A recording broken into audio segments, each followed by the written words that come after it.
Ibu, kita masuk ke sesi tanya jawab. Silahkan nanti Bapak Ibu menyampaikan pertanyaan dengan menyebutkan nama, asal instansi atau lembaga, dan pertanyaannya ditujukan kepada siapa, apakah kepada Pak Firdaus atau kepada Pak Endi Parbede. Sesi yang pertama ini silahkan 3 pertanyaan.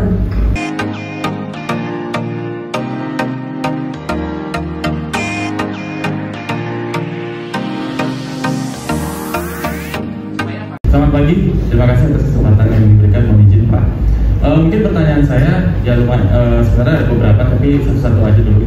Pembicaranya nanti mohon izin Bapak Dr. Rudi Pardede saya bertanya Pak. Ya, nama dan dari maaf, saya Widana dari APPI Pak. APPI? Ya, Asosiasi Perusahaan Pembiayaan Indonesia. Pertanyaan saya Pak yang pertama, ini saya mau izin Pak pandangan Bapak saja untuk di pasal putusan MK yang menyatakan bahwa citra janji itu harus sesuai dengan kesepakatan seperti itu Pak. Nah yang saya ingin tanyakan adalah kesepakatan citra janji itu menurut penafsiran Bapak itu seperti apa? Apakah dengan perusahaan pembiayaan itu kan di depan sudah ada tanda tangan kontrak tuh Pak, biasanya dengan customer dan sudah jelaskan nih semua pasal-pasalnya, titik beratnya di mana, kewajibannya apa, haknya apa, seperti itu. Dan customer juga sudah melakukan tanda tangan di atas materai dan setelah membaca dan dijelaskan seperti itu. Apakah itu juga bisa disebut sebagai kesepakatan perjanjian Pak? Sehingga jika dikatakan ada citra janji, jadi kedua belah pihak harusnya sudah sama-sama menyadari bahwa itu adalah citra janji, seperti itu Pak. Nah, saya mohon izin Pak dari pandangan Bapak sekarang, citra janji yang dimaksudkan jika Bapak tafsirkan dari putusan MK ini seperti apa? Terima kasih Pak. Pertanyaan kedua barangkali. Ya, silakan Ibu. Terima kasih Pak. Assalamualaikum warahmatullahi wabarakatuh. Nama saya Ria. Saya dari instansi dari Kecamatan Kemenangan. Sebetulnya ada masalah. Saya pernah lihat Pak masalah yang tadi Bapak ceritakan. Saya tunjukkan kepada Pak Pardede ya Pak ya. Masalah mobil antara, ini kan cerita tadi kan 3 orang ya Pak, yang punya, yang bilang KTP, dan yang mengajukan ya Pak ya. Kalau kami orang awam kan kurang ngerti masalah hukum ya Pak ya. Tahunya siapa yang meminjam itu yang kita kejar. Kita nggak tahu ini masalah KTP orang Pak. Nah, itu ada terjadi di lingkungan saya Pak. Yang tahu saya tuh, kalau kami ini tahunya Pak kami yang minjam kan gitu Pak. Ya tapi bukan saya gitu kan Pak. Yang kayak kami orang awam ini gimana nih Pak? Tentu kan yang kalau dia melapor, tentu yang punya KTP itu yang dicari. Kalau kita ini Pak, tentu yang kita kejar yang meminjam pertama. Cuma itu aja Pak yang saya tanyakan kepada Pak Pardede. Terima kasih banyak.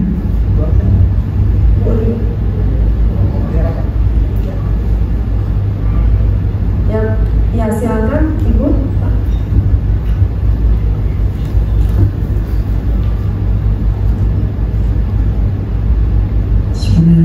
Assalamualaikum warahmatullahi wabarakatuh. Saya Nabi Jayanti, saya notaris di Rokan Hulu. Pertanyaannya saya tujukan kepada Pak Firdaus. Ininya masalah kesepakatan fakta substanda tadi ya Pak, bahwa perjanjian itu harus dua belah pihak. Kita menyampaikan masalah cedera janji. Ini terkait dengan efek pandemi yang mengakibatkan banyak masyarakat yang akhirnya di awal memang sepakat untuk melakukan perjanjian dengan pihak pembiayaan terkait dengan pandemi yang alasan pemasukan yang tidak ada dan segala macam. Apakah itu bisa dikatakan cedera janji atau apa Pak? Karena banyak keluhan dari masyarakat yang akhirnya bingung niat mau bayar. Itu tadi seperti Bapak bilang bahwa niat ada, itikat baik ada, goodwill-nya ada, tapi karena kondisi yang tidak memungkinkan sehingga dia tidak mampu untuk membayar. Apakah bisa dikatakan cedera janji atau gimana? Terima kasih. Assalamualaikum warahmatullahi wabarakatuh. Waalaikumsalam warahmatullahi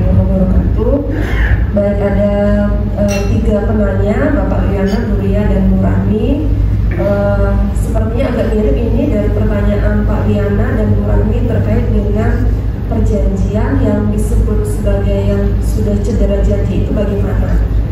Dari pengalaman Bu Rahmi itu ada cedera janji di masa pandemi ini, apakah bisa menjadi dasar untuk kemudian para pihak menghentikan perjanjian atau membatalkan perjanjian yang sudah dibuat?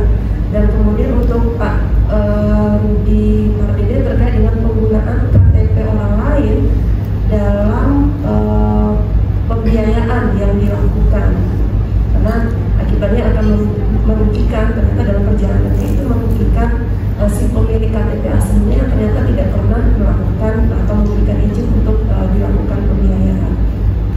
Mungkin kami mohon terlebih dahulu karena agak mirip ini pertanyaannya, silakan Pak Fir. Ya baik, kami mohon kesediaan Pak Rudi untuk memberikan penjelasannya, Pak. Terima kasih ya Bu moderator yang sangat cantik ya. Semangat ya. Oke, hari ini kita sama-sama. Terima kasih pertanyaan dari Bang apa tadi, Bang Widara ya, biar beliau juga sama-sama puas dia bilang. Ya Bang ya, dari HPPI tadi ya. Iya HPPI. Di sini pertanyaan Abang tadi, di sini bagaimana penafsiran frasa cedera janji dengan pasca putusan Mahkamah Konstitusi, kan begitu? Oke, kalau kita melihat memang cedera janji, berarti kan di situ ada namanya cedera janji, berarti sebelum dikatakan oleh Pak Kedua tadi ada di sini adalah hubungan hukum, berarti berlaku ajas pacta servanda di situ kan?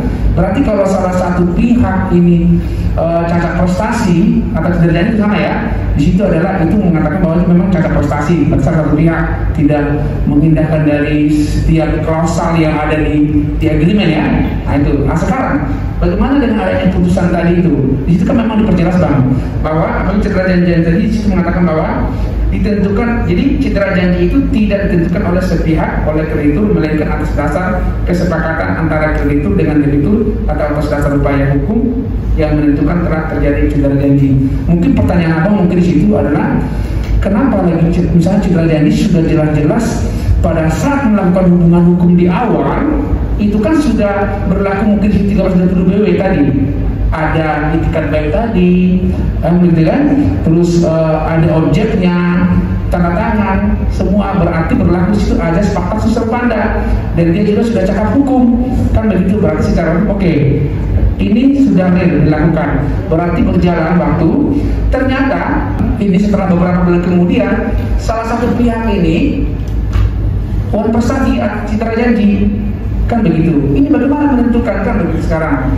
Sekarang di sini pada saat berjalannya ini, apabila kan ini dan pendapat nih, menurut kreditur Anda cacat prestasi menurut pasal ini keluar misalnya. Tapi menurut si debitur, Pak saya kan begini misalnya begitu Pak. Ya. Jadi ini lain pendapat nih kedua belah pihak. Kan begitu. Apabila itu tidak ketemu karena diusulkan tidak salah satu pihak menentukan cacat cedera janji, itu maksudnya Pak. Padahal sudah jelas nih di pasal 1, pasal 2, pasal 3 ini. Tetapi mungkin interpretasi dari para pihak, ya kan? Interpretasi dari para pihak itu berbeda. Itu mungkin makanya hakim itu membuat situ. Kalau itu tidak ketemu, silahkan melakukan upaya hukum supaya jelas siapa cedera janji, yang itu adalah cedera janji. Nah itu maksudnya dari Bang. Jadi hakim itu memberikan peluang kepada mereka. Kadang-kadang kan jangankan bagian video siapa, kadang-kadang orang juga di luar melakukan hubungan hukum juga begitu. Oh kemarin kan begini, akhirnya main gugatan itu setiap hari banyak perdata. Padahal sudah jelas di poin-poin tertentu di setiap klausal itu sudah jelas. Sama seperti ini, hakim itu sudah memandang bahwa kreditur dan debitur ini pasti berdebat terus. Menurut saya interpretasi klausal A itu begini, menurut ini klausal C begini kan begitu. Supaya ada kepastian hukum, silahkan pilih upaya hukum. Berarti gugatan perdata ke pengadilan. Apabila tidak puas lagi dengan putusan PM, silahkan banding. Tidak puas, silahkan kasasi. Itu mungkin Bang. Jadi saya dikira sama tadi kan di awal sudah jelas.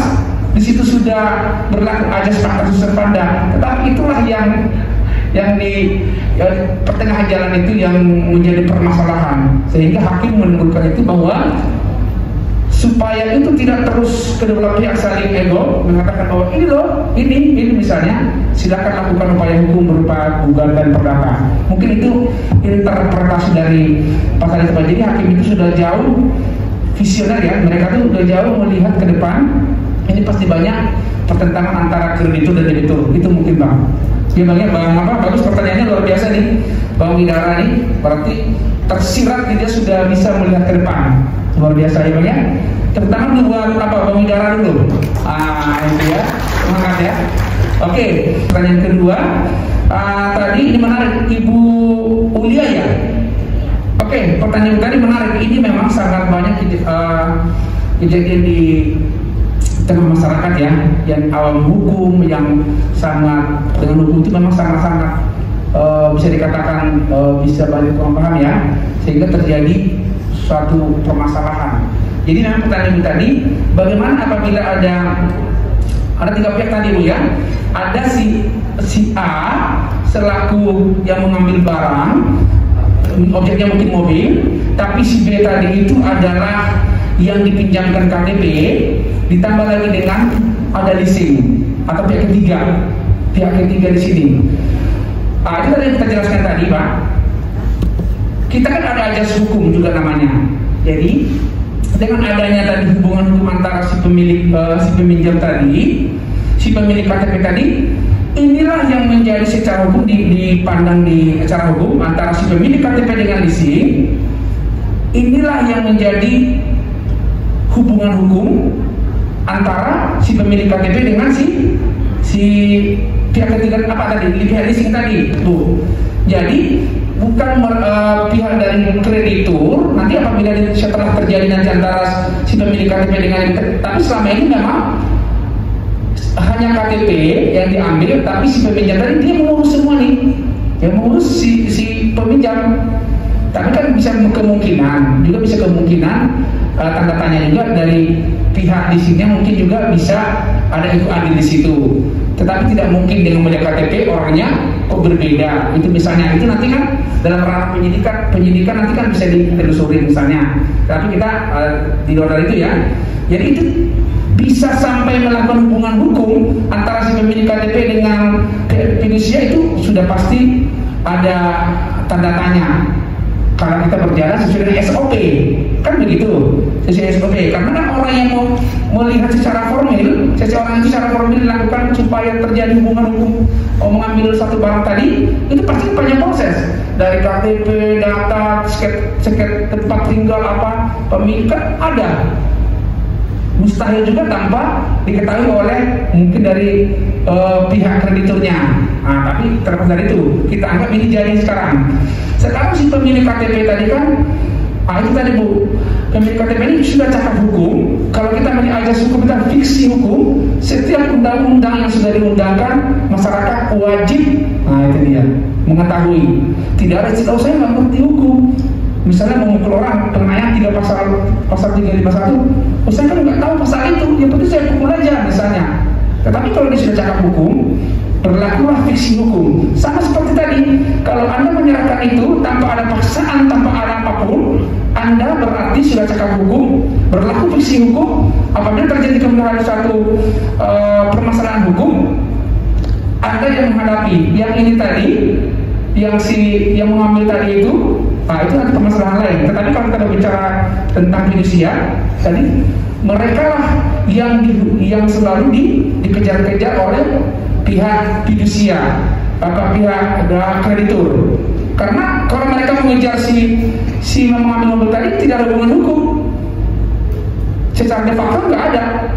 Kan ada nanti agreementnya juga, nanti ada agreement di situ bahwa si pemilik KTP akhirnya memang betul kata tadi sangat kasihan si pemilik KTP karena kurang mungkin pemahaman hukum di situ. Makanya tadi kita sarankan kita yang hadir hari ini sebagai instrumen di lapangan, baik di RT kita, di keluarga, untuk menyampaikan ini supaya apapun, mau keluarga, mau sahabat, mau apa, kalau tidak benar-benar ini jangan diberikan. Karena apa? Dampaknya ini. Bayangkan kalau ambil mobil Pak, 300 juta, baru dikasih DP sedikit, baru bayar sebulan, sisanya, wah, kasihan kan? sementara ini hilang handphonenya daripada nggak aktif lagi. Gitu Pak, kasihan. Jadi gitu Bu. Jadi untuk akibat hukumnya itu adalah kepada orang yang memberikan KTP. Itu yang banyak laporan itu. Tapi kalau ke yang menyuruh tadi ini, ini kalau misalnya dia melaporkan terkait itu, misalnya kepolisian saya ditipu di apa, misalnya contoh, itu pembuktiannya masih butuh proses. Karena apa? Ini secara sadar, cakap hukum, mau dia bukan iming-iming uang hanya sejuta, mungkin sejuta pound sterling, rupiah, tergoda, akibatnya, dampaknya dia tidak mudah. Tapi kita tidak bisa menyalahkan 100%, mungkin karena keluarga atau ketidakpahaman hukum itu. Jadi kita berharap yang ada pada hari ini supaya terhindar, bagus pertanyaan Ibu Aulia ya, supaya terhindar yang seperti ini, supaya terhindar pinjam orang-orang lagi yang ada pinjam KTP supaya terhindar. Mohon kepada kita yang hadir pada hari ini sebagai instrumen di lapangan supaya nanti bisa memberitahukan kepada masyarakat paling tidak berapa orang yang disampaikan, sudah berapa orang yang terselamatkan, karena sindikat-sindikat ini masih ada, ya. Jadi mungkin sangat bagus pertanyaan Bu Aulia. Untuk akibat hukum adalah pihak dari kreditur tetap akan mengejar dari si pemilik KTP, karena dialah yang menjadi hukum antara pemilik KTP dan si kreditur. Itu mungkin yang bisa disampaikan. Untuk nanti upaya-upaya hukum tadi seperti yang tadi nanti lebih ke depan bisa dilakukan. Itu mungkin Bu Aulia. Semoga Bu Aulia sehat selalu dan sukses dalam menjalankan pekerjaan. Terima kasih. Silakan Pak Afir. Baik, terima kasih. Apa yang kita diskusikan ini sesungguhnya terlihat sederhana, tetapi dalam konteks bisnis dia tidak sederhana. Kenapa saya katakan tidak sederhana? Jika tidak ditemui kesepakatan para pihak, jalur yang ditempuh pengadilan. Utangnya Pak tinggal 10 juta, kira-kira gitu ya, buat gugatan ke pengadilan negeri. Sewa lawyer aja nggak tahu kalau lawyer sekarang ya, kan gitu kira-kira. Dan ini juga persoalan tidak sederhana yang iya kalau putusan PN itu langsung, kalau dia banding ya ada istilah telur setengah matang ya. Udah terus jadi nggak pernah matang-matang telurnya, digoreng terus. Nah, ini itu tidak sederhana. Dalam perspektif bisnis muncul persoalan. Nah, saya ini termasuk sepakat dengan Prof. Sultan Remi Sahdeni. Negara ini perlu membuat undang-undang khusus tentang perjanjian. Karena perjanjian itu seolah sederhana. Kitab sucinya BW itu kitab undang-undang hukum perdata. Nah, padahal sudah banyak harus kita lakukan perubahan. Sultan Remi itu beliau hanya meneliti soal adil nggak kalau para pihak di dalam perjanjian kredit perbankan. Nah, ini juga bisa dilisik nanti kira-kira kita lihat adil nggak kalau posisinya nggak seimbang. Ternyata hasil risetnya kalau orang minjam ke bank itu rata-rata posisi tawannya rendah. Kalau kita minjam ke bank itu jangankan kalimat, katanya mungkin nggak bisa kita rubah. Kenapa? Karena posisi tidak equal, tidak sama. Sudahlah tidak sama, perjanjiannya perjanjian baku, hurufnya kecil-kecil. Kalau orang sudah umur 40-an itu Pak susah kali bacanya, harus pakai kaca pembesar. Oh iya, mau satu kertas itu 3 kolom. Satu kertas yang habis itu 3 kolom, seperti jurnal masa lalu. Ada seperti koran ya, kolom kecil-kecil. Jadi sebelum kita pandai menganalisis, memahami perjanjian, membacanya sudah susah. Itu problem kita. Tapi beda kan kalau saya punya uang 40 miliar, saya datang ke bank, ini rubah. Sepanjang nggak merugikan bank itu mereka akan merubah itu. Kok mau banknya? Karena posisi tawar saya tinggi. Jadi ternyata kebutuhan kepentingan ini menentukan posisi tawar, menentukan adil tidak adil dalam perjanjian. Sama Pak, leasing juga begitu kan. Persaingan di antara leasing sepeda motor dengan uang 500.000 juga bisa. Nanti kira-kira kan, ini juga kompetisi bisnis, jadi nggak sederhana. Tidak sederhana, maka saya menyarankan perlu memang ada undang-undang tentang perjanjian ini. Tadi misalnya soal KTP, kalau saya orang perdata nggak ada urusan, yang penting KTP kamu tanda tangan, ya kamu subjek hukumnya. Kalau tafsir orang pidana ya lain ya, orang pidana itu kira-kira nipu dan macam kan. Itu usulan yang namanya KTP yang bersangkutan. Loh ini Pak, dulu dia tapi dialihkan ya. Dalam perjanjian kan tidak boleh dialihkan. Kalaupun dialihkan harus persetujuan kreditur. Berarti perjanjian peralihan kedua batal demi hukum karena bertentangan dengan perjanjian yang dilakukan oleh debitur dengan kreditur. Yes, itu kalau secara perdata ya. Maka penting kan karena para pihak. Nah tadi pertanyaan Bu apa termasuk sebenarnya dalam gagasan membuat undang-undang perdata tentang perjanjian itu termasuk pos mayor. Sama sekarang kan masa pandemi kemarin kan sempat heboh gitu ya, orang nggak bisa bayar segala macam. Nah pos mayor itu keadaan memaksa itu nggak bisa sepihak, tapi haruslah putusan negara. Dan ini adalah putusan pemerintah bahwa ini dianggap sebagai sebuah misalnya wabah, sehingga orang tidak bisa. Maaf, cobalah perhatikan mall sekarang segala macam ya, selama musim PPKM ini yang buka itu hanya tempat jualan. Itu pasti dirugikan kan? Nah ini juga harus menjadi persoalan. Jadi saya pikir pihak perbankan juga paham kan keadaan-keadaan itu, karena pihak perbankan juga mau ngasih pinjam, sekarang mikir-mikir juga kan, karena takut uang tidak banyak. Akhirnya ya memang itu tadi ekonomi menjadi persoalan. Termasuk pos mayor itu banjir misalnya. Banjir itu juga nggak bisa. Ini kemarin hujan, ini banjir nggak bisa. Bisa ban prestasi, padahal ban prestasi tapi dianggap pos mayor, nggak bisa.